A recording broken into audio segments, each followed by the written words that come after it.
जाते मिले समाज सब भावे बहुमिधि मिथ्यागान थी मलिन थया निजे भाव अभाव थताई तुनो सहज रूप दर्शन आत्मरूप अनुपमय लखे भव सिंधु तरो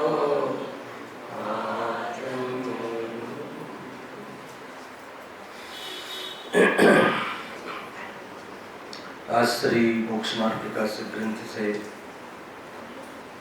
पांचमा अधिकार पर આપણે સ્વાધ્યાય ચાલી રહ્યો છે। मूल टॉपिक से अन्य मत निराकरण। अन्य मत ने अगर कोई परिभाषा में बांधવું હોય तो कि जे मारू छे साचू છે मारू नहीं, बराबर है। आने अन्य मत कहे છે कि मारू छे साचू, आई जे वृत्ति से ये अन्य मत नहीं रहे છે। અને એનું નિરાકરણ ને અગર જો પરિભાષામાં બાંધવું હોય તો સાચું છે એ મારું છે સાચું નહીં। જે સત્ય છે વિશ્વમાં એ મારું છે, એ મારા માટે છે, એમ જે નિર્ણય કરે છે તો આ ખોટા મતોનું ખંડન થાય છે। જૈન શાસનમાં તો કહે છે कि कोई सत्य होय एने पण अगर पक्षरूपથી स्वीकार करे तो एने मिथ्यात्व कहे છે। गजबनी बात है। साचा देव शास्त्री गुरु ने स्वीकार तो करे परंतु आ महाराज है એટલે સાચા છે એની ઓરથી જો સ્વીકાર કરે વિદ્વાન મહાવીરનો તો પણ કહે છે કે પક્ષ હોવાના કારણે મિથ્યાત્વ છે।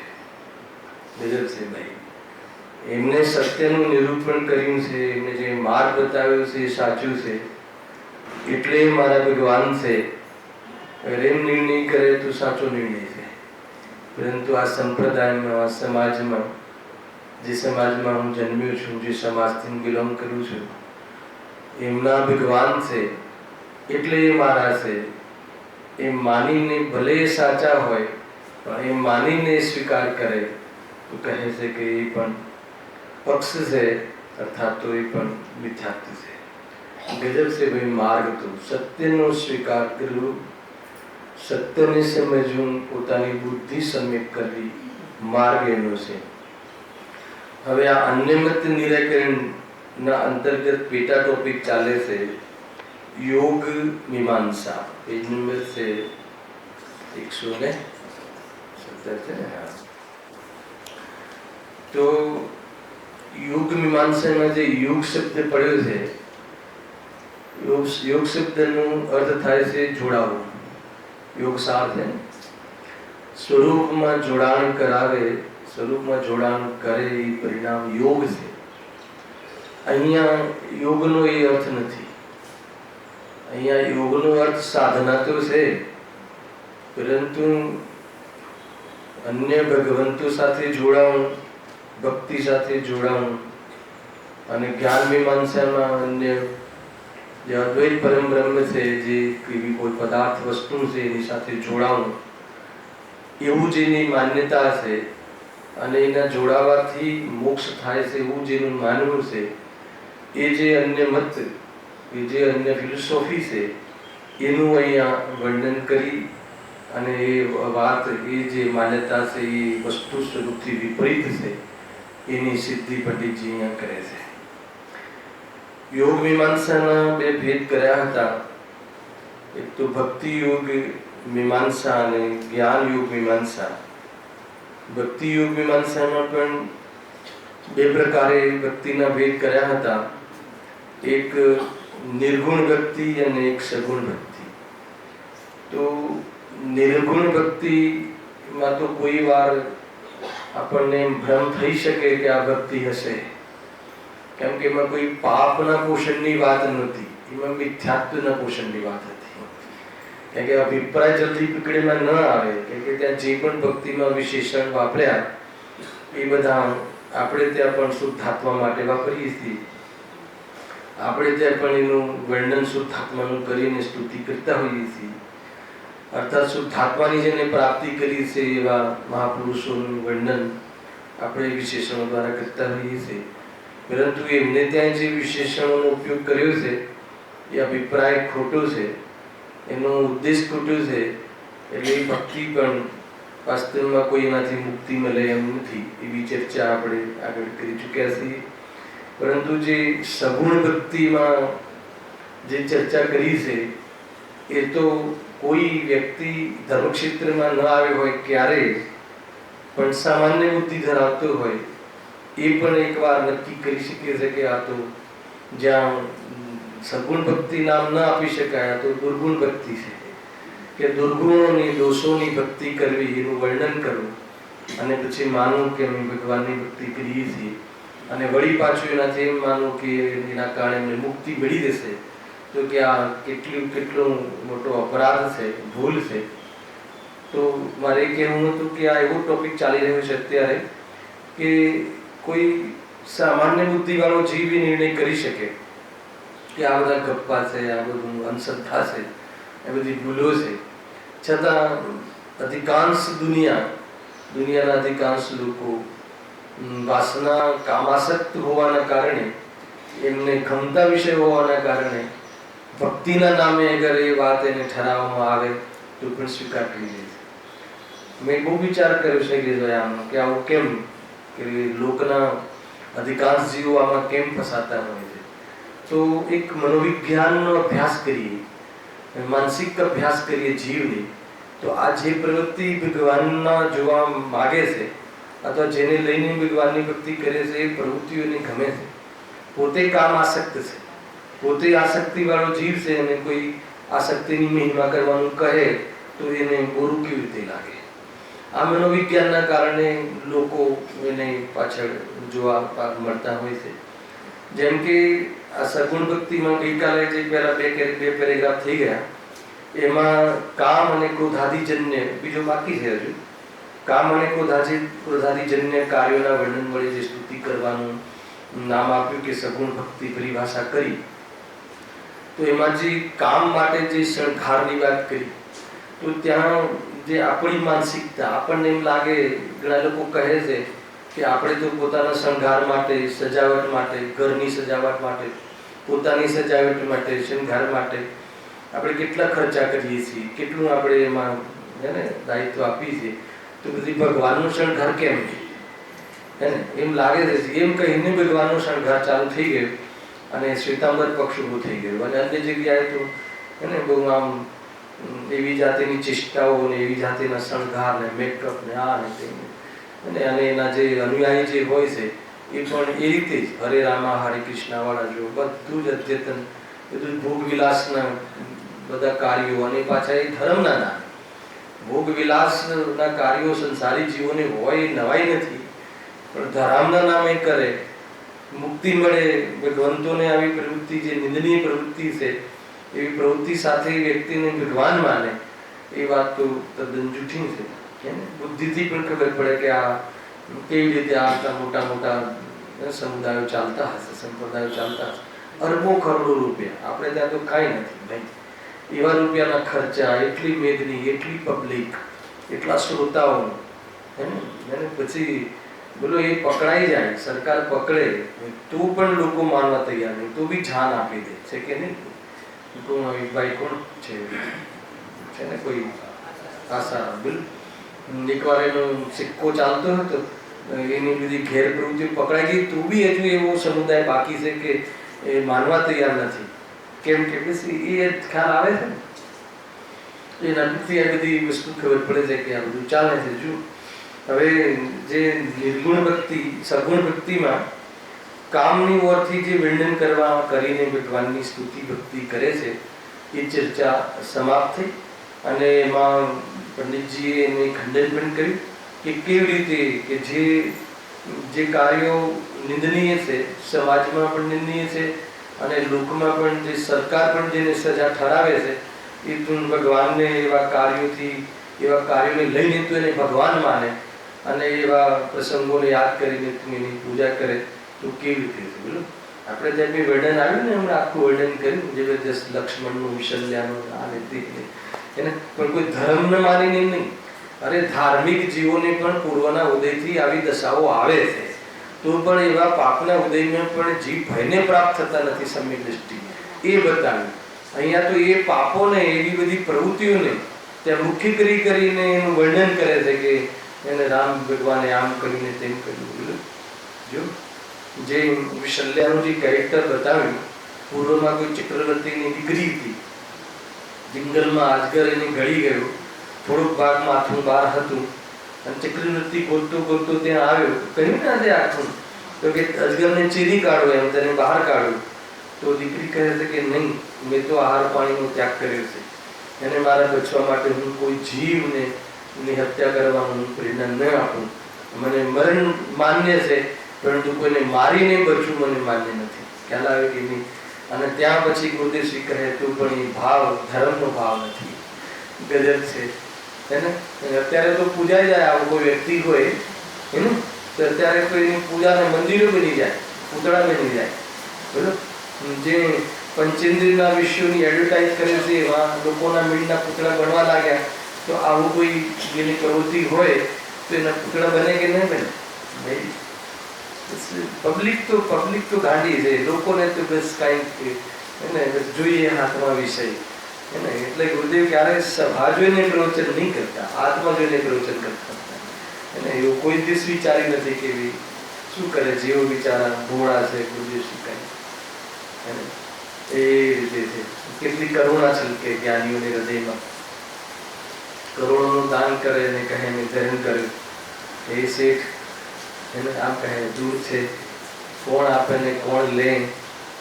અને આવા કોઈ કશાય મનતા વાળા કોઈના જીવનમાં પરિણામો હોય તો તેથી શું, તે આશ્રવ તત્વ છે, હું જુદો છું એવો અનુભવ કર્યો કે નહીં કર્યો? તો કે એવો અનુભવ તે ન કર્યો હોય તો કે કાર્યોનું શું એમાં? એ બહુ જોરદાર વસ્તુ છે. આગળ ઘણી બધી ચર્ચા કરી કે આવીને એમાં એને એવી જાતિને એ પુણ્ય બંધાવ્યું કે જ્યાંથી પસાર થાય ત્યાં કેટલા બી ઇન્જર્ડ લોકો પડ્યા હોય તો ઘાવ મટી જાય. અને જે બી થયું અને પછી ઓર વાત કરી કે લક્ષ્મણ સાજા થઈ ગયા અને ઉઠીને ક્યાં છે રાવણ? અને સીધું રાવણ તો બસ સાતાની ગેરમાં સૂતો હતો કે લક્ષ્મણ ગયો તો ત્યાં જઈને રાવણને હણી નાખે છે. તો પણ કહે કે શું કરે, અમારે તો આ બધા વાસુદેવ આ બધા પદ એવા છે કે પદને લઈને પ્રવૃત્તિ થાય છે તો પણ સ્મશાન યાત્રામાં જાય છે. એને રાવણની સ્મશાન યાત્રામાં બંને ભાઈ જાય છે. જઈએ આપણે આપણી પત્નીનું કોઈ કિડનેપ કરે એની સ્મશાન યાત્રામાં જઈએ? વિચાર શું કરો કે શું મતલબ નીતિમત્તા અને શું રાજનીતિ. પણ કહે છે કે ધર્મમાં નથી, આ ધર્મની વાતો નથી, આ બધી અસંયમી સમ્યક દ્રષ્ટિની વાતો છે. આ સમ્યક દ્રષ્ટિ રામની વાત નથી, આ અસંયમી રામની વાત છે. તમે સમજો, આજે અસંયમની બહુ પીડા છે.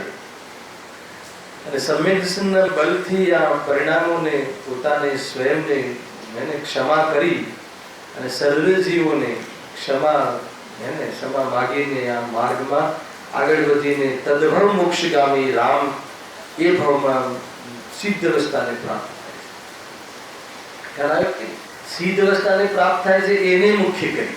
એમની આ બધી જે કથાઓ હતી લુપ્ત કથાઓ એને મુખ્ય ના કરી. આજે જ આખી કથા કરી અને છેલ્લે કહ્યું કે આમાં પણ એને ભય નહીં. એમને તો ભય છે, ભય રહિત સપ્તભયથી રહિત સમ્યક દ્રષ્ટિને બતાવવાનું છે ને. એની ચર્ચા ચાલતી હતી ને, આગળની ચાલે છે. હા, એ ચર્ચામાં આ ચર્ચા કરી બધી ગજબ છે ભાઈ. જો આપણે ત્યાં બી બધી વાતો તો હોય છે, નથી હોતી એમ નહીં, પરંતુ એને એમાંથી વેદ્યાન કરાવે છે, એમાંથી રાગના ત્યાગની વાત કાઢે છે. જેમ કે આચાર્ય સમજબંદર દેવે પાર્ષદ ભગવાનની ભક્તિ લખી ને, એવી કમઠે ઉપસર્ગ કર્યો અને ધર્મેન્દ્રએ શું કર્યું? ઉપસર્ગ દૂર કર્યો. બંને પ્રસંગોમાં અમારા જે પાર્શ્વનાથ મુનિરાજ, હે પ્રભુ તમે બંને પ્રસંગોમાં સમતાને ધારણ કર્યું, ન કોઈના પર રાગ કર્યો કે ન કોઈ દ્વેષ કર્યો.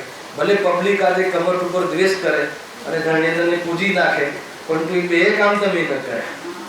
અને જે પાર્શ્વનાથ ભગવાને મુનિરાજે કરવાનું કર્યું હતું એવું અમે ન કર્યું, અને જે અન્ય મતવાળા જેવું કરે છે એવું અમે કર્યું. ખ્યાલ આવે કે આપણે ત્યાં પાર્શ્વનાથ મુનિરાજે શું કર્યું? કમર પર દ્વેષ કરે, ધર્મેન્દ્ર પર રાગ કર્યો? કઈ નહીં કર્યું. ક્ષમતા રાખી, બંનેને ભગવાન આત્મા તરીકે જોવે છે. વર્તમાન પર્યાયનો કોઈ હિસાબ નથી. અને ઉપસર્ગ તો ક્યાં કોઈના પર થાય છે? ઉપસર્ગ તો બહારમાં રાગની ભાષા છે, કોઈ પદાર્થોને અડતું જ નથી. એનું ધ્યાન છે, જ્ઞાન છે, ભાન છે, એટલે સ્વરૂપમાં રહીને કેવલ જ્ઞાન લઈ લીધું. આખી જો સ્ટોરી ક્યાંથી ક્યાં લઈ જાય, અને એમને ત્યાં તો છેલ્લું અધ્યાત્મની તો વાત જ નથી, ખબર જ નથી. તો એ રીતે બહારના જે પ્રસંગો બન્યા એ પ્રસંગોને લઈને બસ દેવી દેવતાઓને પૂજી નાખ્યા, અને એવી એમના જે પરાક્રમો હોય જે ગ્રસ્ત જીવનના, એને મુખ્ય કરી અને એની જે સ્તુતિ કરી, એનું વર્ણન કર્યું, એનો મહિમા કર્યો. કેટલો દોષ લાગે છે. જો હવે એક કશાયોની ઓરથી હે ને ક્રોધમાન માયાલોકને કેવી રીતે પોષણ કરે છે. ટોટલ ભક્તિ હવે જે ચાલી રહી છે ને એ વિષય કશાયના પોષણની ઓરથી છે. અને વિષય કશાયના પોષણની પ્રવૃત્તિ, પરિણામો, એવા પ્રસંગો એને ધર્મમાં ઠરાવે છે, અને એ સ્તુતિ યોગ્ય માને છે, એને લઈને ભગવાન માને છે. એવી આ બધી વાતો અહીંયા આવી રહી છે. જો વળી યુદ્ધાદિક કાર્ય કર્યા કહે છે, પણ એ તો ક્રોધ કશાયના છે. બરાબર છે? ક્રોધના કાર્ય છે. પછી પોતાનો મહિમા બતાવવા માટે ઉપાય કર્યા કરે છે. પોતાનો મહિમા બતાવવા કઈ ઘટકડા કરે, કઈ પ્રકારની ચેષ્ટાઓ કરે, પણ એ બધું શું છે? માન કશાય. અનેક છળ કાર્ય કર્યા કરે છે. છલ વિદ્રુ કરે કે શ્રી કૃષ્ણનું નામ તો એ લોકો છલિયા રાખ્યું છે. છલિયા નામ છે ને, છલિયા. એવું છલે, અને એ છલ કરે એ તો મનોરંજનમાં નથી ઘટાડતા, આત્મરંજનમાં ઘટાડે છે. એને મનોરંજન છે, બીજું શું છે? અને બધા મનોરંજન કોઈ આત્મહિત માટે થોડી હોય છે. ભલે એને ભાવ હોય જે હોય કે ના હોય, પણ એને આત્માની ભક્તિ સાથે કોઈ સંબંધ નથી, આત્મહિત સાથે કોઈ મતલબ નથી. આપણે ત્યાં તો એને પાપ કહે છે. છલ કરીને કોઈ કાર્ય કરે તો પાપ કહે છે.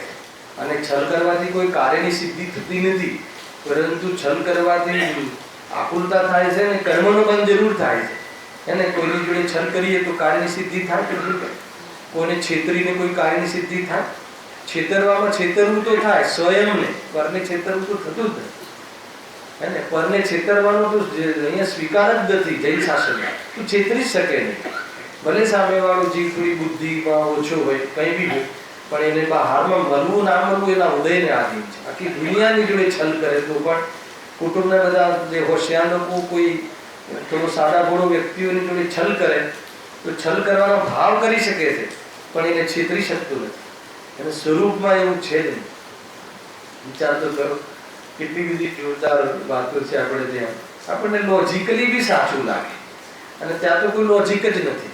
લોજિકલી સાચું શું? લોજિક જ નથી. બસ એક જણ કરે છે, એમને આમ કર્યું એટલે આપણે તો એમાં, બાકી બધું તો એ રીતે છે, કાંઈ ઠેકાણા નથી. અહીં આગળ કહે છે, પણ એ તો માયાના કાર્ય છે. વિષય સામગ્રીની પ્રાપ્તિ અર્થે પ્રયત્ન કર્યા કહે છે. એને વિષય સામગ્રીની બધી પ્રાપ્તિ માટે કંઈ બી કાર્ય કર્યા, પણ એ તો લોભના કાર્ય છે. તથા કુતૂહલાદિ કાર્યો કર્યા, પણ એ તો હાસ્યાદિકના કાર્ય છે. ઘણા કુતૂહલ કરે ને, ઘણા અનેક પ્રકારની ચેષ્ટાઓ, તો કે એ તો હાસ્યાદિના કાર્ય છે. એ પ્રમાણે એ બધા કાર્યો તો ક્રોધાદિયુક્ત થતા જ બને. એ તો કસાય થતા બને. અને તું કહે કે અમારે ભગવાનને આવા બધા કાર્યો છે, અને એનો વાહ વાહ કરીને મહિમા કરે, તો કહે છે કે તને ખ્યાલ નથી એને કે તું શું કરે છે. બે વાત કહી ને, કામ અને ક્રોધાદિ. એના ઓરથી પીડા એ વર્ણન કરતા હોય છે આ અજ્ઞાનીઓની ભક્તિ જે છે. અને વળી પાછી એને ભક્તિ માને, અને એને મુક્તિનું કારણ માને, અને ભગવાનનો મહિમા એમના જ્યાં બી એમની વાંચન થતું હોય, એમના જે બી ગ્રંથોનું, તો એમાં આ બધી જ વાતો હોય છે. અને આને હણ્યો ને, આને હણ્યો ને, આ કર્યું ને, નાગવર્ધન કર્યું ને, તે કર્યું ને, આ કર્યું. તો બધી હિંસાની વાતો હોય અને ધર્મના નામે મૂળ વાત એ બધા પ્રસંગો જેટલા થયા હશે એટલા થયા હશે, એનો આપણને નિષેધ નથી, પરંતુ એને ધર્મ સાથે સંબંધ નથી. હે ને, જે વિતરાગ ધર્મ છે, રાગ આદિ હિંસાદી ભાવોનો ત્યાગ એ ધર્મ છે.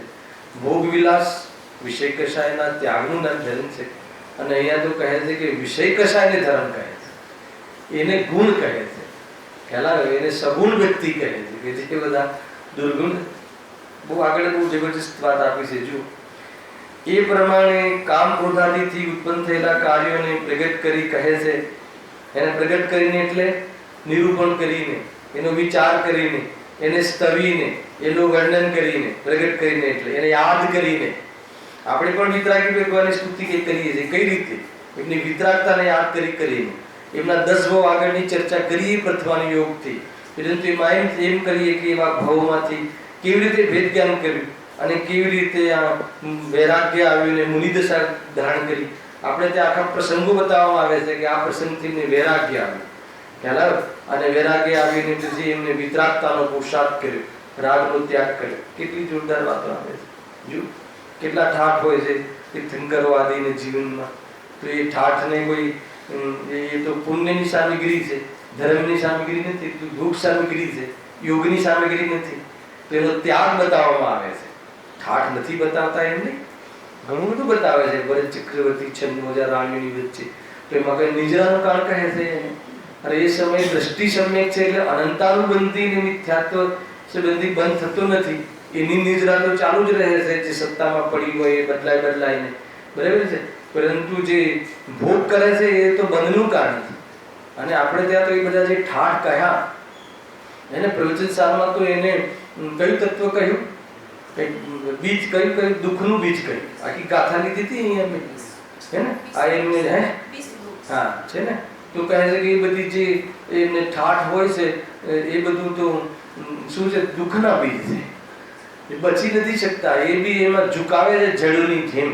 અને આખિરકાર એટલો એ સમય પોતાના મુક્તિના પુરુષાર્થમાંથી હીન થઈ જાય છે અને વળી પાછું ભેદ જ્ઞાન કરીને માર્ગમાં લાગે. કેટલી બધી ચર્ચાઓ છે. એ બધું પુણ્યના ઉદયથી એવા બધા પ્રસંગો હોય છે. આપણે ત્યાં નથી એમ નથી, પરંતુ એ પ્રસંગોને ધર્મ નથી કર્યો, એનો ત્યાગ કરીને ધર્મ કર્યો છે. અને એ લોકો કહે છે કે આ ધર્મ છે, અને આ જે અમારા ધર્મ પિતા છે, કેમ કે એને પરમ બ્રહ્મ માને છે. જો ઘણી બધી મેટરો અહીંયા કામ કરે છે. જો એ પ્રમાણે કામ ક્રોધાદિથી ઉત્પન્ન થયેલા કાર્યોને પ્રગટ કરીને કહે છે કે અમે સ્તુતિ કરીએ છીએ, અમે ભગવાનની સ્તુતિ કરીએ. એને અમે ઠાકોર અને ઠકરાની એને એમને બરાબર સજાવે ને એમને કઈ પ્રકારના ઘરેણા ને આ ને તેને શણગાર કરવાની અંદરમાં મનોવૃત્તિ છે ને, એટલે ભગવાનને પણ એ કલ્પનાથી જોવે છે. જો આ જે જીવને અંદરના જે પ્રેરણા છે એ બહાર માર્ગે પ્રગટ કરે છે. અને એમને ત્યાં ભગવાનના નામે અંધશ્રદ્ધા ચલાવી લીધી છે એટલે એમને બધું અનુકૂળ મળી જાય છે કે આપણે બધું કેવી રીતે તમે જુઓ એ લોકો જે ત્યાં જાય છે ને એમને જે ઠાકોર ને ઠકરાણી જ્યાં એમને શું કહેવાય, હવેલી, હવેલીમાં જઈને જોજો કેવી રીતે બધા કરતા હોય, પ્રસંગો કરતા હોય છે. કેટલા ખરેખર તો બધી હિંસા થતી હોય છે. અને એમના નામે કેટલા બધા, જેમ કે આજે બી રામલલ્લાના નામે તો આખી અયોધ્યા નગરીને સાફ કરી નાખી. અયોધ્યામાં મંદિર એવી કયું મંદિર ખબર છે એમાં કઈ પ્રતિમા બેસાડવી છે એમની તીરકામ ઠાકર. એ કોઈ રામ ભગવાનની ઓલી કોઈ અજંદશા નથી બેસાડવી. અને એના જન્મ સ્થળ માટે કેટલા લડાઈ, કેટલા ઝઘડા, કેટલું એ બધું ચાલી જ રહ્યું છે અત્યારે, બધાને ખબર પડે. જો એમના પર કેસ પણ ચાલી રહ્યો છે કોર્ટમાં, જે બી અડવાની યાદી ચાલી રહી છે. કેટલી બધી ધર્મના નામે થતી છે, હે ને. ધર્મના નામે વોટ જોઈએ, સરકાર જોઈએ છે, કોઈ ધર્મ થોડી જોઈએ છે. એક મંદિર બની જાય તો ફાઇનલ થઈ જાય સરકાર, અને એના માટે ખોટો ધર્મ ચલાવવા બી તૈયાર થઈ જાય છે. તમે જુઓ સત્તાનો લોભ, પુત્રની બી હત્યા કરી ઇન્દિરા ગાંધીએ સત્તામાં, હે ને. પુત્રનો રાગ બી કરતા સત્તાનો રાગ હાવી થઈ ગયો. કેટલું બધું ચાલે છે ધરતી, કાંઈ નથી દમ. જો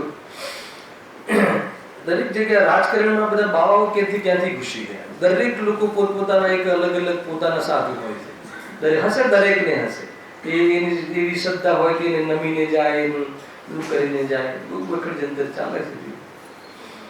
હવે જો કામ ક્રોધાદિજન્ય કાર્યો સ્તુતિ યોગ્ય થતા હોય તો નિંદ કાર્ય કયા ઠરશે? તો પછી નિંદા કરવા લાયક કાર્ય કયા કરે કે જે એક અસામાજિક તત્વ જે કાર્ય કરતો હોય એવું કાર્ય જો ભગવાન કરવા લાગે તો પછી નિંદ કાર્ય કયા માનવા? પ્રશ્ન છે. જો આ ખંડન કરી રહ્યા જેની લોકમાં અને શાસ્ત્રમાં અત્યંત નિંદા હોય તે જ કાર્યનું વર્ણન કરી સ્તુતિ કરવી એ તો હસ્ચુગલ જેવું કાર્ય છે. હસ્ચુગલ શબ્દ શું છે? એને ફાલતુ મસ્કા પોલીસ, એને મસ્કાબાજી લગાવે છે. એને હવે આપણે તો ગમે તે આપણું કામ સાધવું છે ને, તો ભલે ને કૃષ્ણનું પાપની સ્તુતિ કરવી હોય તો એમ કહીને મસ્કા લગાવો કે તમે તો આ હાણે ને તમે તો આ કરે. હસ્તચુગલ, આ હસ્તચુગલનો અર્થ આ થાય. મસ્કા પોલીસ કરે, મસ્કાબાજી લગાવે. કોઈ વ્યક્તિની પાસે આપણે કામ કઢાવવું હોય તો એના દોષોની પણ આપણે સ્તુતિ કરીએ છીએ, મહિમા કરીએ છીએ કે કેવું પડે તમે તો ઓલા વ્યક્તિને બરાબર કેમ. પછી કહે કે જરા આજે ચેક હોય તો આપી દો ને સાહેબ, તો પેલો ખુશ થઈ જાય કે લઈ આપી છે. આ તો એ માને કે જો સ્તુતિ કરી તો મને છે બધું ને આ બધું ક્યાંક નિમિત્ત કોઈ પૂર્વના પુણ્યના ઉદયમાં એને કામ થતું દેખાય ને તો અંધશ્રદ્ધા વધે છે. તમને ખ્યાલ છે પેલા પેલું મોટું વિધાન કહ્યું છે આપણે સિદ્ધ ચક્ર વિધાન, બરાબર છે? તો બહુ પહેલા વરસાદ નતો આવતો ને તો જૈનોએ બી સિદ્ધ ચક્ર વિધાન કરવાનું ચાલુ કરી દીધું. તમને ખ્યાલ નહીં શૈલેષભાઈ કંઈક વાંચવામાં આવ્યું હતું કે સિદ્ધ ચક્ર વિધાન કે આપણે વરસાદનો બહુ દુકાળ પડ્યો હશે તો વરસાદ આવી જાય. તો ત્યાં કોઈ કોમેન્ટ્સ કરી કે વરસાદ ન આવે તો સારું. તો પછી પૂછ્યું કેમ? એમ કે જો વરસાદ આવી ગયો તો આની સાથે જોડી દેશે, ખ્યાલ અંધશ્રદ્ધા જોડી દેશે એને સાચા વિધાનને પણ એ અંધશ્રદ્ધામાં યુટિલિટી કરી લેશે. એવું થઈ જાય છે. અર્યનનું નામ લઈને કોઈનું એમાં કાર્ય સુધરી જાય.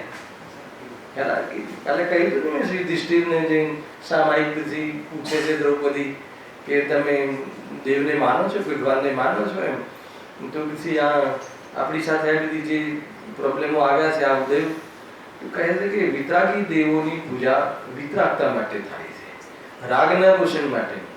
ઘણી વાર હું કહું છું જ્યારે તત્વ એકદમ સામાન્ય રીતે સમજાવવાનો પ્રયાસ કરું છું ત્યારે જૈન શાસન, જૈન સિદ્ધાંત, જૈન ધર્મ એ ધર્મ છે કે બહારમાં જેવી બી સ્થિતિ બને એમાં મજામાં રહી શકાય કેવી રીતે એ શીખવાડવા વાળી વિદ્યા છે. આ બહારમાં કોઈ ઉદય પલટીને સુખી થવાનો માર્ગ નથી. બરાબર? પાપનો ઉદય હોય ને પુણ્યનો ઉદય કરી નાખો પ્રભુના ભજનથી અને પછી મજા લેવી એ માર્ગ નથી.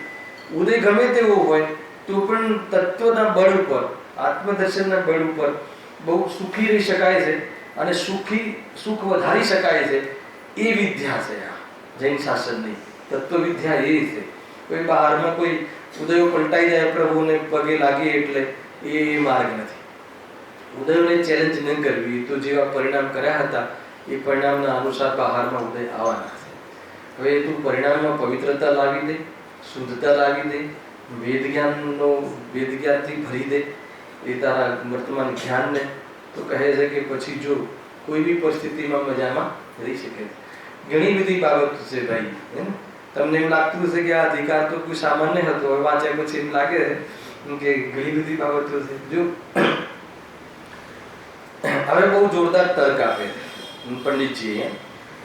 અમે પૂછીએ છીએ કે કોઈનું નામ કહ્યા વિના આવા કાર્યોનું નિરૂપણ કરી કોઈ તેમને કહે કે ફલાણાએ આવા કાર્યો કર્યા તો તેને તમે ભલા જાણશો કે બુરા? ખ્યાલ? એમને એક સીધો સિદ્ધાંત આપ્યો કે અત્યારે આપણે કૃષ્ણ કે રામ કે જે વિષ્ણુ કે મહેશ કે બ્રહ્મા કોઈનું નામ લેતા નથી. આપણે જે આ તમે વિશેષતાઓ જે કહો છો એ વિશેષતાઓ પર આપણે થોડીક ચર્ચા કરીએ કે કોઈએ આવું કાર્ય કર્યું કે કોઈએ જે નદીમાં નાતી સ્ત્રીના કપડાં છુપાવી દીધા કે કોઈએ છેડખાની કરી, એવા કાર્ય કોઈએ કર્યા એમ તમને કોઈ કહે તો એ કાર્યને તમે ભલું કાર્ય કહો કે બુરું કહો? બોલો સમજી. ભલું કાર્ય કહેવાય કે બુરું કાર્ય કહેવાય? તો કોઈ એમ ના કહે કે આ કાર્ય ભલું છે, બુરું છે, પણ પછી તરત વ્યક્તિને આ વ્યક્તિએ કર્યા તો ખ્યાલ આવે ને તો કે આ તો પક્ષપાત છે, તરત કહેવા વાળા છે આ તો કે પક્ષપાત છે. જ્યારે કાર્ય બુરું છે તો કોઈના માટે પણ બુરું છે ને. તો કોઈ વ્યક્તિ કરે તો ભલું છે, કોઈ વ્યક્તિ કરે તો બુરું છે.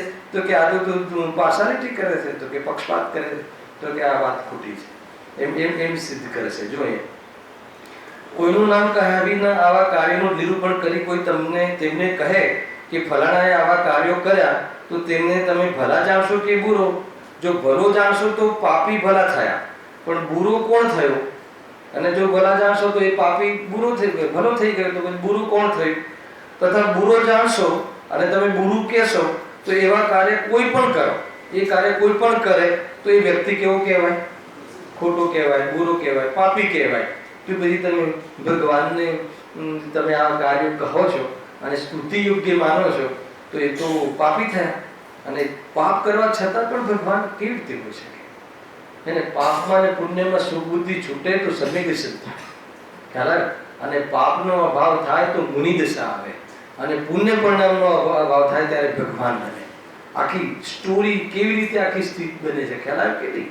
અને તું એ પાપને લઈને તું ભગવાનની ઓળખાણ કરાવે છે અને એની સ્તુતિ કરે છે. જો આગળ તો આ તો પક્ષપાત રહિત ન્યાય કરો, પક્ષપાત રહિત તું વાત કર એમ કહે છે.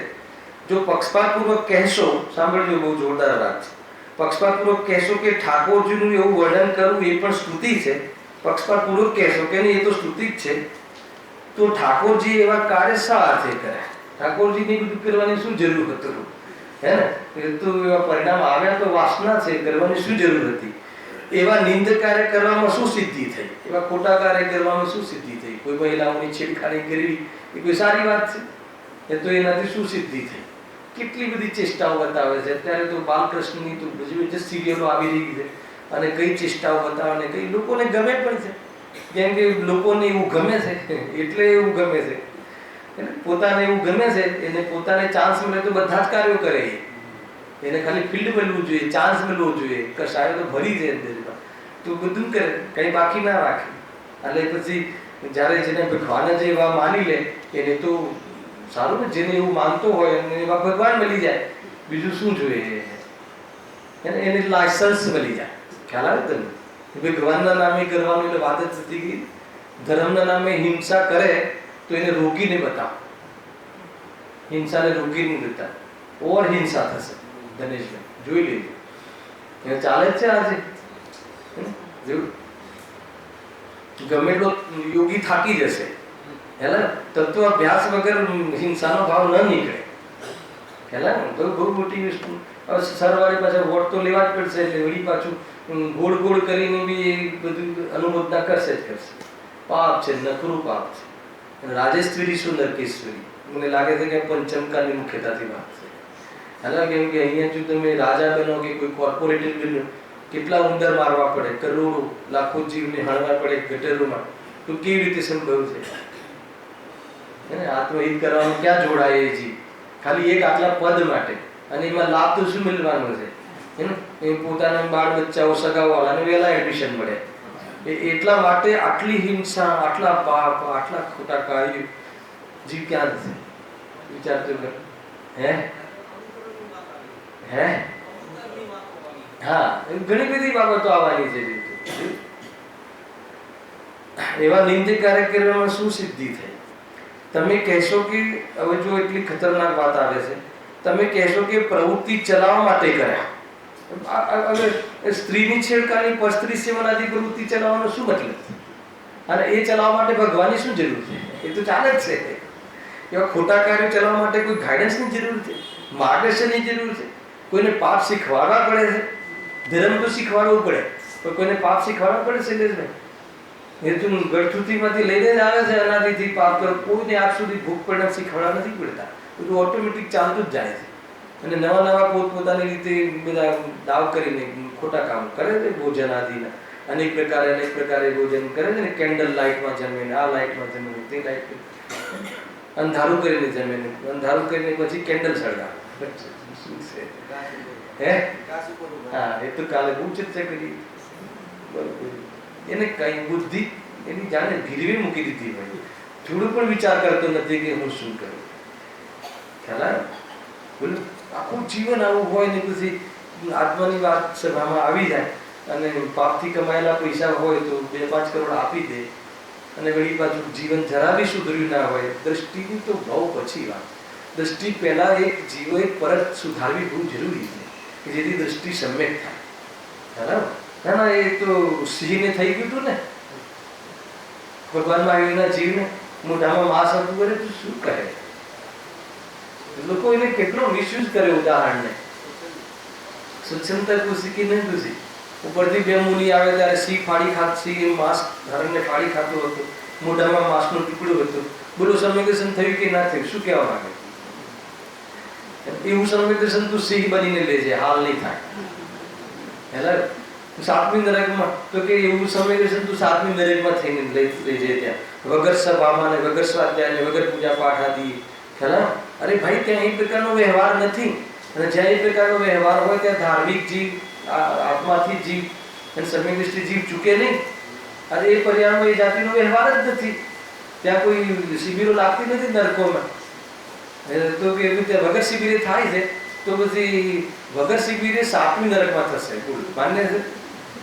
અને અહીંયા શિબિર આદિનું માધ્યમથી નહીં, શિબિર એટલે કે તમે સ્વાધ્યાય જરૂરી. મનુષ્ય જીવનમાં એટલી બુદ્ધિ છે કે એ બુદ્ધિ અગર જો સ્વાધ્યાયમાં નહીં લગાવે તો એ અન્ય કાર્યોમાં લગાવશે. ખ્યાલ આવે ને? એ રીતે છે. જીવને કાંઈ બી રીતે પોષણ જોઈએ, એનો પક્ષ જોઈએ, એનો પક્ષ જોઈએ. ખ્યાલ આવે કે નહીં? જો બધું ચાલે છે આપણે સમ્યક દ્રષ્ટિને કામ હોય છે, પણ એને સમ્યક દર્શન હોય છે એ પહેલા જો ને. તો સમ્યક દર્શન, અરે આપણે ત્યાં કોઈ સમ્યક દ્રષ્ટિ હોય તો કોઈ એને પાપ માફ થઈ જાય છે એવું થોડી છે. પૂર્વમાં નરકનો બંધ કર્યો હોય તો નરકે જવું પડે છે કે નથી જવું પડતું? આ રામને વનવાસ જવું પડ્યું કે ના જવું પડ્યું? હે ને? સવારે તો શું થવાનું હતું? હા, રાજ્યાભિષેક, અને સીધા વનમાં જાઓ. તો એમને આવું કે ના, સીતાના જંગલમાં જવું પડ્યું કે ના જવું પડ્યું? કેટલા તમે ધાર્મિક જીવો દૃષ્ટિ રાધીને એના ઉદય તો જુઓ, તો એ ધાર્મિક જીવોને પણ પાપના ઉદયો આવ્યા કે ના આવ્યા, પૂર્વ કરેલા પરિણામોના ફળ આવ્યા કે ના આવ્યા. ભલે આત્મદર્શન કરીને એમાં ન જોડાયા અને કામ આગળ પુરુષાર્થ કર્યો, એ તો એમનું વાસ્તવમાં એટલે તો આપણે એમને મહાન માનીએ છીએ. ખ્યાલ? પરંતુ અહીંયા કોઈ એવો પક્ષપાત નથી. જૈન શાસનમાં સમ્યક દ્રષ્ટિ હોય તો એને કોઈ પાપ માફ છે એમ નથી.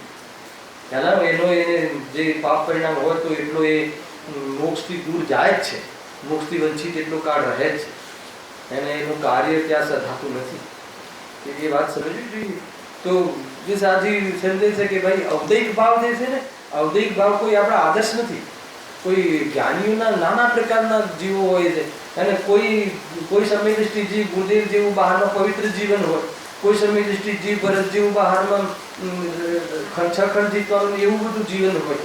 તો કોઈ બધા અવદૈક ભાવ છે. તો અવદૈક ભાવ કોઈ આદર્શ ન રાખવા, વિતરાગ ભાવને આદર્શ બનાવો. વાસ્તવમાં તો એ છે આપણે ત્યાં લોજિક.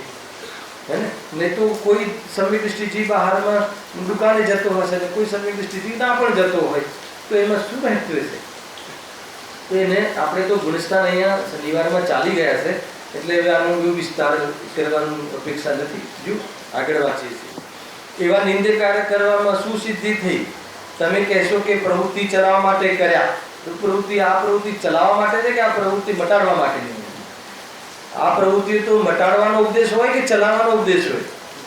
ગઝલ છે, એની બુદ્ધિ બગડી ગઈ છે. આપણને તેમ લાગે પણ જે લખ્યું છે આ શોધવી પણ છે કે લોકો કરે છે, કરી રહ્યા છે, આપણને દેખાય છે. પણ પરસ્ત્રી સેવન આદિ નિંદ્ય કાર્યોની પ્રવૃત્તિ ચલાવવામાં પોતાને એવા આનંદને શું નફો થાય? શું ફાયદો છે? પરસ્ત્રી સેવન આદિ બતાવે અને એમના માટે બધી છૂટ છે, એને એમને તો દેવદાસી એમના માટે જ હોય છે. તો આ કઈ ધર્મ છે ને? સાઉથમાં એક એની સાથે કોઈ લગ્ન ન કરે તો કે એ તો આ મહાપુરુષો માટે રિઝર્વ છે. આવી જાતિની ભાષા ચાલે છે, આવી જાતિનું ધર્મના નામે કાંડ ચાલે છે. એ સામાન્ય વાત નથી, ખતરનાક બાબતો છે. અત્યારે લખીએ તો આપણે બી જે ટુલરમજીને થયું એ થઈ જાય, અને આવે કે ના આવે. પણ ભાઈ જે પણ કંઈ થયું મને બહુ મહિમા આવે છે. ભલે એમનું આ પર્યાયમાં જે એમનું આયુષ્ય ઓછું રહ્યું, પણ આ જે ગ્રંથ છે મોક્ષવાદ પ્રકાશક એ અમર થઈ ગયું. પંચમકાલના અંત સુધી આ વાત રહેવાની છે. એ જે કરવું એ કરે. એ લોકોને કરી લીધું ને.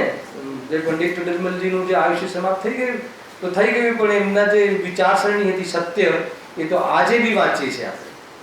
ક્યાં ગયા એ રાજા મારવા વાળા? ક્યાં ગયા? અને પંચમકાલના અંત સુધી આ વાતો આવશે કે આ જૂઠું છે, આ પ્રપંચ છે, આ અંધશ્રદ્ધા છે. એ જીવ તું અંધશ્રદ્ધામાં નહીં જોડાવ, એ ઉદ્દેશ આવશે. જણાવ ચીનુભાઈ, તો કઈ કોઈ બગાડી શકતું નથી, ચાલવાનું જ છે. આ સત્ય માર્ગનો લોપ ક્યારેય નહીં થાય, ભલે ઓછા વખતે જે થવું એ થાય, લોપ ન થાય. ક્યારે બી મોક્ષ માર્ગ સમાપ્ત નહીં થાય, બંધ ના થાય. એને મોક્ષ માર્ગ અને મોક્ષને તાળા નથી લાગતા. અને દુનિયામાં 99-100 હોય વ્યક્તિમાં 99 ઉલટું આચરણ કરે તો એ કોઈ સત્ય થઈ જશે એમ નથી. સત્ય તો સત્ય છે, ભલે એક વ્યક્તિ એનો ફોલોવર છે. એટલે સમજુભાઈ, સત્યના આગ્રહી થવું, સંખ્યાને આગ્રહી ન થવું. અને સંખ્યાને આગ્રહી થયો તો માર્ગ છૂટી જશે. લાગે કે ન લાગે, દીકરો વિરોધમાં જાય હે ને, તો કઈ મોટી વાત છે. ચતુર્થકાલમાં બી તો બન્યું. એને એમના ફેમિલી જ્યારે પોતાનો સગો કોઈ સામે ઉભો રહે તો વધારે દર્દ થાય. તો ભગવાન તો વિતરાગી હતા, હે ને.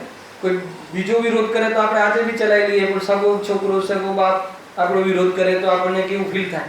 તો કે થયું કે ના થયું ચતુર્થકાલમાં? એમનો પોતો સ્વયં ઋષભદેવનો સ્વયં વિરોધ કર્યો, ધર્મના વિરોધમાં પ્રચાર કર્યો કે જે ધર્મ પ્રભાવના નેતા આદ્ય પ્રથમ તીર્થંકર ઋષભદેવ, અને એમના રાજમાં એમના સમોષણ ચાલતા હતા એ વખતે એમના જ ફેમિલીના પૂર્વના કોઈ મતલબ એક ભાવના ફેમિલી મેમ્બરે મારીચીએ પૂરા ધર્મનો વિરોધ કર્યો. ચાલતું કરો, શું મોટી નવાઈ છે એમાં? કોઈ બહુ મોટી વાત નથી. આપણે તો સાત સત્ય માર્ગે વળગી રહેવું જોઈએ. સમજજો ભાઈ, થોડું પણ હલવાનું નહીં અંદર, હે ને. એ આજે ફોલોઅર્સ હોય ને બીજા દિવસે વિરોધી થતો દેખાય તો આપણી શ્રદ્ધા નહીં બગાડવી, આપણા પરિણામ નહીં બગાડવા. કાર્ય તો આજ કરતા માર્ગ આ સત્ય છે, હે ને. ગુરુદેવસિંહ ન ડગ્યા, પથ્થરો પડ્યા તો બી ન ડગ્યા. એને રોટલાની વ્યવસ્થા ન થાય, એને શરીરની ટકવું હશે તો થશે. એ શરીરનું ડિપાર્ટમેન્ટ છે. વિચાર તો કરો, તમે ઇમેજિન કરો કે એ વખતે એટલી મોટી સભાઓ અને એટલા મોટા અંદરમાં એમને બહારમાં યશ ચાલતું હોય અને એમાં સત્યવાદને લઈને ઊભા થઈ જવું સ્ટેજ પર, અને એ સભામાં કહેવું કે આ ધર્મ ખોટો છે. સમજમાં આવે છે કે એ જીવ સત્યભયથી રહિત કેમ ના હોય? સંવેદ સ્ટેજ જીવને આવી જાતિના ભયો હોતા નથી. શું થશે? વિચાર તો કરો.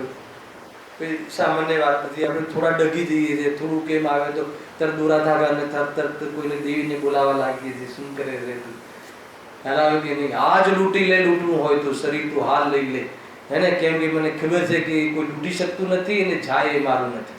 હું તો નિર્ભય છું, નિશંક છું. ખ્યાલ આવે કે નહીં? મજાનો માર્ગ છે. ખ્યાલ આવે ભાઈ? શાના માટે? અને ડરવાની કોઈ જરૂર નથી. સત્ય આચરણ કરતા અને સત્ય બોલતા, ડરવું નહીં. સત્ય બોલવાનો પ્રસંગ પુણ્યના પ્રસંગથી મળે, પુણ્યના ઉદયથી મળે છે. પણ સત્યનું આચરણ કરવા માટે કોઈ ઉદયની જરૂર નથી. કેટલો મહાન માર્ગ છે, હે ને. સત્ય વાત ચાલી જવી એના માટે પુણ્યના ઉદયની અપેક્ષા છે. પણ સત્ય વાત સ્વીકારી અને પોતાનું ભલું કરવું એમાં કોઈની અપેક્ષા નથી. ન કાળની, ન કર્મની, ન ઉદયની, ન ગુરુની, કોઈની અપેક્ષા નથી. વિચાર તો કરો, માર્ગ કેટલો નિરપેક્ષ છે. ખ્યાલ આવે? વિચાર કરજો ભાઈ જરા. શું કહે છે અહીં? આવી જાઓ પાછા. જુઓ, માટે ઠાકોરજી આવા કાર્યો કરવા સંભવતા નથી. નહીં કરી જોઈએ ઠાકોરજી એમ કહે છે. વળી જો એ કાર્યો ઠાકરે નથી કર્યા તો એમ કહે છે તો કેવળ તમે જ કહો છો, તો જેમાં દોષ ન હતો તેમાં દોષ લગાવ્યો, એટલે એવું વર્ણન કરવું તો નિંદા જ છે. તો સ્તુતિ ક્યાંથી થઈ? તમે એમ કહો નહીં અમારા ઠાકોરજીમાં તો એવું નથી, પણ અમે સ્તુતિ કરીએ છીએ. તો જેનામાં એવા દોષ ના હોય અને તમે વર્ણન કરો તો એ તો સ્તુતિ ના થઈ, તો નિંદા થઈ. ખ્યાલ? એટલા માટે તારી કોઈ બી વાત લોજિકલી પણ સત્ય નથી. આગળ બહુ ખતરનાક છે ભાઈ એક પેરેગ્રાફ. વળી સ્તુતિ કરતા જે ગુણોનું વર્ણન કરીએ આ બહુ જબરજસ્ત છે. તે રૂપ જ પરિણામ થાય પણ તેમાં જ અનુરાગ આવે. જબરજસ્ત છે આ. ખ્યાલ આવે? શું કહે છે કે તમે જે ગુણથી સ્તુતિ કરો, તમે પ્રભુને આમ નિર્ગ્રંથો કા માર્ગ એ તમે જ્યારે ગાતા હોય ત્યારે તમે તમારું કેરેક્ટર જાણે નિર્ગ્રંથોમાં ઉતરી ગયું હોય ને, એ એવી જાતિનું અંદરમાં ભાવ આવે કે ના આવે? જોરદાર. એમ જ્યારે મુનિરાતનું વર્ણન ચાલતું હોય, ગુરુદેવશ્રી આમ કરતા હોય અને આપણે બી એમાં ઉપયોગ જોડ્યો હોય, તો એ જે સ્તુતિ ચાલતી હોય, એ વર્ણન ચાલતું હોય, તો એ વર્ણનમાં આપણા ભાવો બી એ રીતે થઈ જાય ને, એ રીતે પરિણમી જતા હોય છે. નિમિત્ત નૈમિત્તિક શબ્દ છે. તો એ લોજિક અહીંયા લે છે. વસ્તુ વળી સ્તુતિ કરતા જે ગુણોનું વર્ણન કરીએ તે રૂપ જ પરિણામ થાય પણ તેમજ અનુરાગ આવે, તો એવા જ ભાવ આપણા બી બને. હવે કામ ક્રોધાદિ કાર્યોનું વર્ણન કરતા પોતે પણ કામ ક્રોધાદિ રૂપ થાય અથવા કામ ક્રોધાદિમાં અનુરાગી થાય, તેથી એવા ભાવ તો ભલા નથી. પોતે પણ એમાં કામ આસક્તમાં રંગાય કોઈ બહારમાં એવી ચેષ્ટાઓ કે એવી સ્ત્રીનું વર્ણન કે એવી બહારમાં એ પ્રમાણે મેકઅપ આદિ સ્ત્રીના કરે ધર્મના નામે, તો એના ભાવી તો આસક્તિ વધે કે ઘટે? તો એ પ્રમાણે એની પણ વાસનાઓ વધે, એને પણ એવી જાતિના પરિણામો વધે. તો કહે છે કે એ તો તારું ગુરુ થાય છે, તો એ સ્તુતિ કરવાથી તો ભલું થવું જોઈએ, એને બધા દુર્ગુણ દૂર થવા જોઈએ.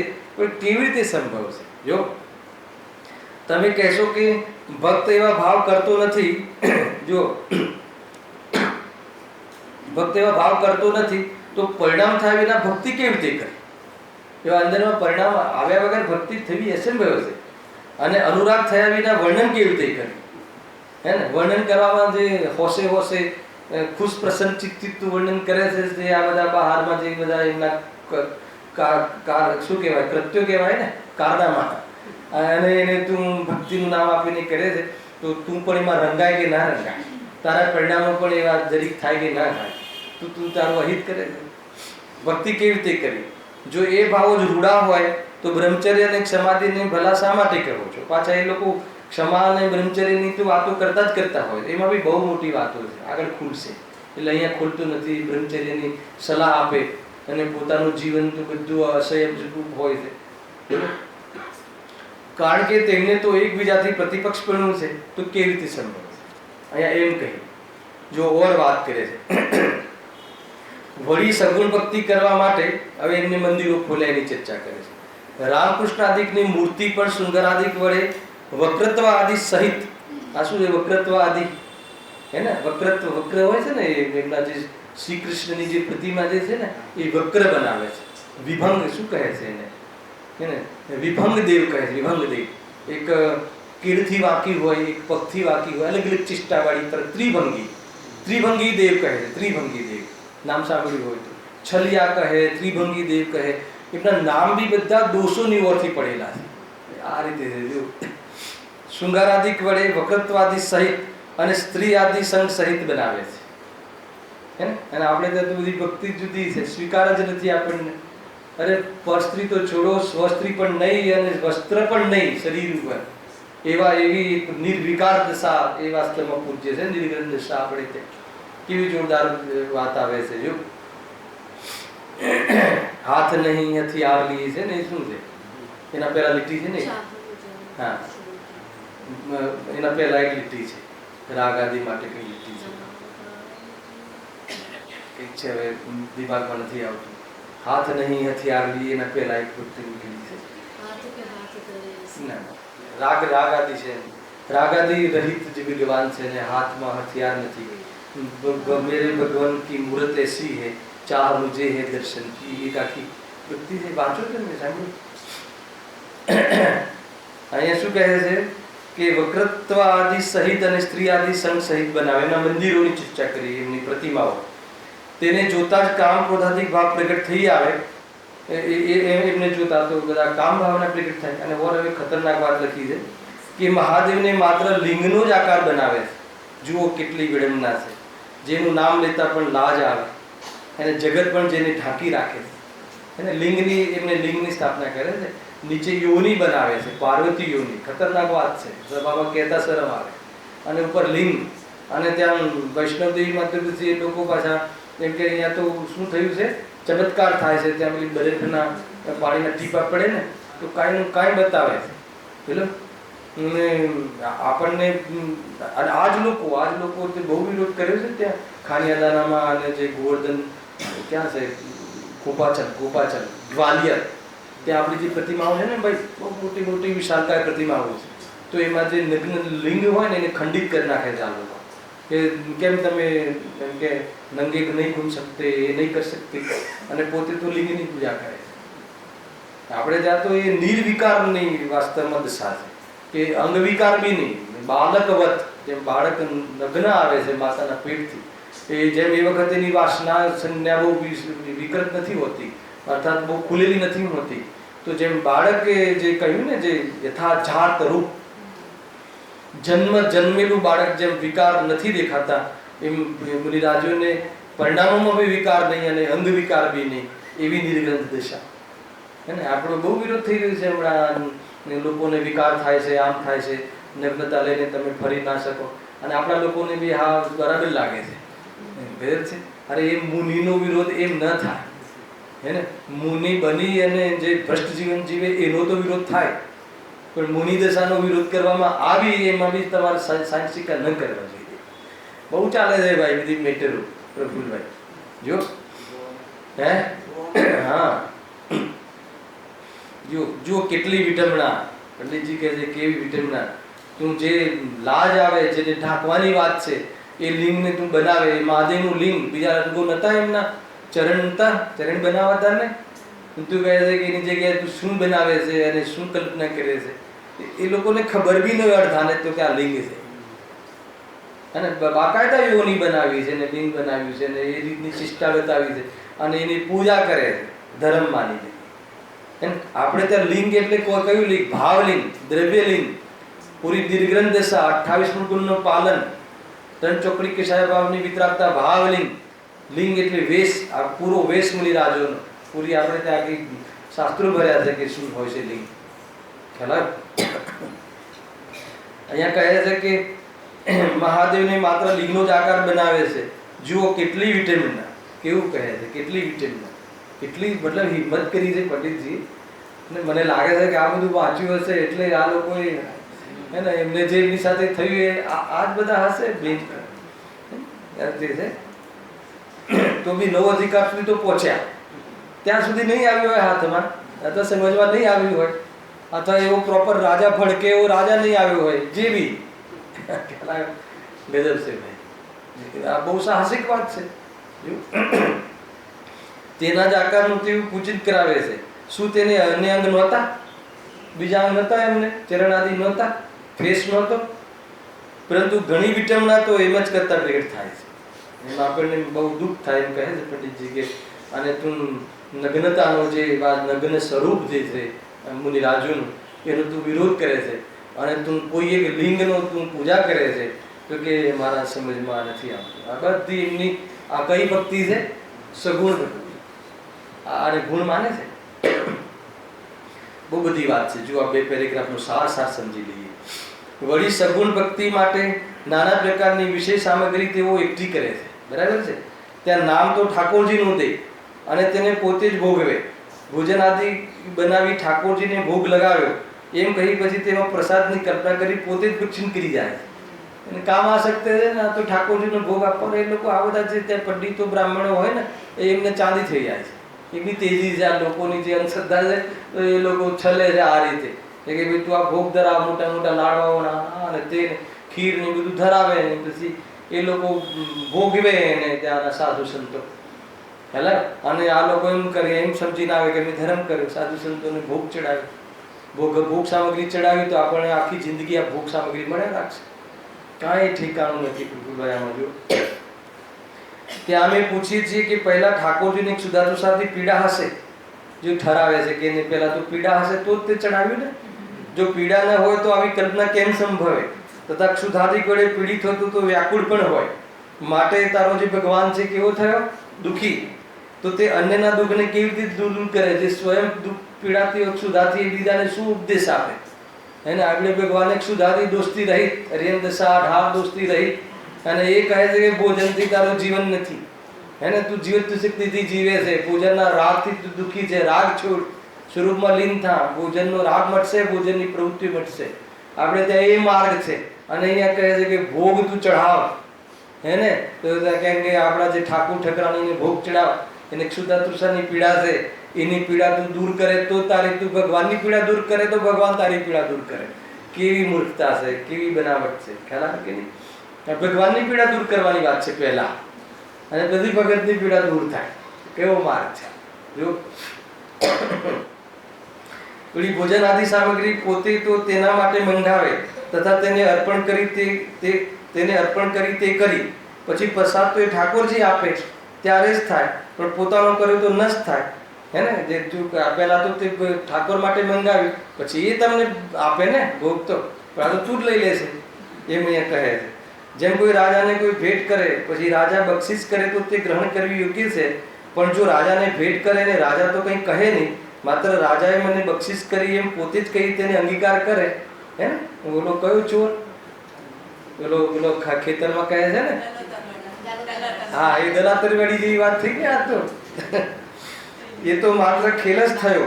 તેમ પણ અહીં એમ કરવાથી ભક્તિ તો નથી પણ માત્ર હાસ્ય જ થયું. આ તો વાસ્તવમાં ખેલ થયો. ખ્યાલ આવે કઈ મતલબ છે નહીં. અને પ્રત્યક્ષ ખ્યાલ આવે કે આ બુદ્ધુ ઠરાવે છે આપણને, તો બી બુદ્ધુ બનીને પણ આને ધર્મ કરવું છે. શું કહે જો વળી ઠાકોરજી, અને તું બે છો કે એક, આ તો લાવી જ દે ને, ઘડું તો પકડે જ છે. તું બે છો તો ભેટ કરી, અને તને ઠાકોરજી બક્ષિસ આપે તો ગ્રહણ કર. બે હોય તો તું પોતે શા માટે ગ્રહણ કરે છે? એક તો એ છે.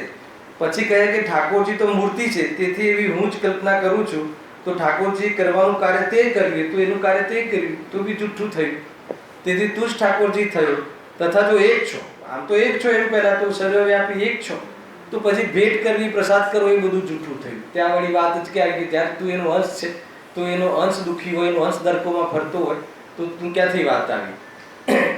કારણ કે એક થતાં એવો વ્યવહાર સંભવતો નથી. તેથી માત્ર ભોજન આસક્ત પુરુષો દ્વારા આવી કલ્પના કરવામાં આવે છે. હવે એક પેરેગ્રાફ બાકી છે, બધાનો સાર છે, એ આપણે નેક્સ્ટ શનિવારે લેશું.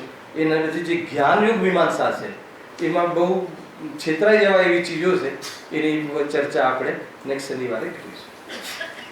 સહેજાનંદી